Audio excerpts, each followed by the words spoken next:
l'arrêt de tram et puis des passages de bus dans la route de Crissier complètement requalifiés. Tous ces différents espaces vont pouvoir profiter du tramway pour être requalifiés. Il y a différents plans de quartier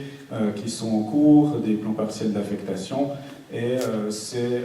aussi pour cela que la Confédération a donné une bonne note au projet d'agglomération 2007, étant donné qu'une nouvelle fois, il ne s'agissait pas de construire du tramway pour le plaisir du tramway, mais d'articuler la nouvelle ville avec ce moyen de transport. Faire circuler un tramway et puis permettre de la requalification, ça nécessite quand même de voir à une échelle relativement large, c'est-à-dire toute l'échelle de l'agglomération. Là aussi, le principe de ce plat de spaghetti est de montrer que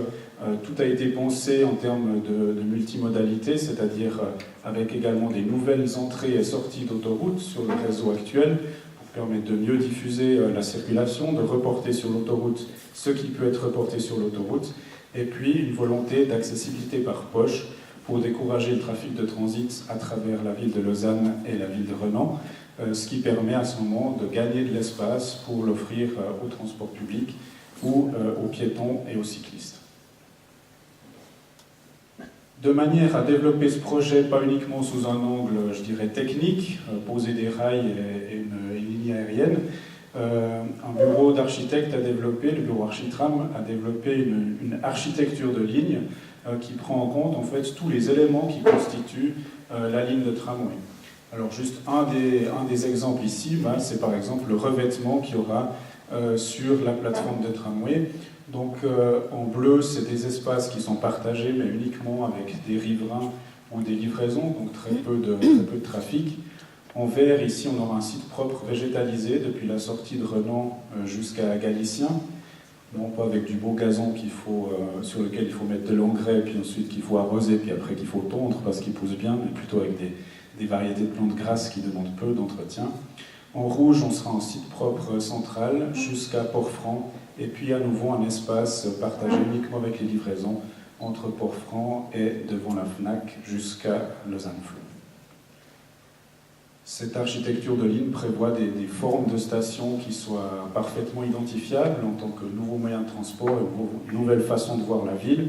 avec des arbres sur les quais en quinconce, des nouvelles formes d'abris, et puis des quais d'emblée d'une longueur de 40 mètres pour accueillir des trams de dernière génération de grande longueur pour offrir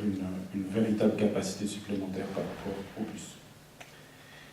Pour terminer, la station Lausanne-Flon, donc aussi ici en image de synthèse avec le grand pont, et donc au débouché de la route de Genève, le tramway arrivera ici. Il y aura également un nouvel ascenseur qui reliera directement la station à la passerelle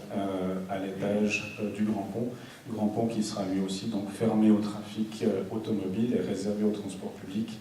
aux cyclistes, aux piétons, aux livraisons et riverains. Et je termine par quelques chiffres. Donc, vous avez ici les montants estimatifs encore, étant donné que les soumissions vont rentrer l'année prochaine, du coût de construction. Ce qui fait rire à l'international, mais on a l'habitude, on a le métro le plus pontu du monde, on a le métro le plus court du monde, on a 5 systèmes différents de moyens de transport dans la même ville, et puis on a effectivement sans doute l'inauguration de tram la plus courte du monde en une seule fois, l'idée étant bien entendu de compléter cette ligne, en tout cas vers l'ouest dans un premier temps, et puis sans doute au centre et au sud dans un deuxième temps, au sud-est. 15 minutes de temps de parcours au lieu de 22 à 23 minutes en bus, et puis un temps de parcours qui en principe sera garanti vu qu'il sera indépendant des conditions de circulation. Environ 4 ans de travaux. Quand on construit un tram, le plus long, c'est pas de poser les rails, c'est de dévier tous les réseaux souterrains qui sont dessous, le gaz, l'électricité, l'eau, etc. Donc ça fait une durée assez importante, étant donné l'enchevêtrement, notamment sous la route de Genève, de réseaux à modifier. Voilà très rapidement brossé ce projet de tram. Je vous invite à consulter le site internet des Axes Forts, sur lequel vous trouvez un déroulé complet avec un film commenté qui vous permet de vous rendre compte à quoi va ressembler cette ligne qui devrait ouvrir dans le premier semestre 2018. Merci pour votre attention.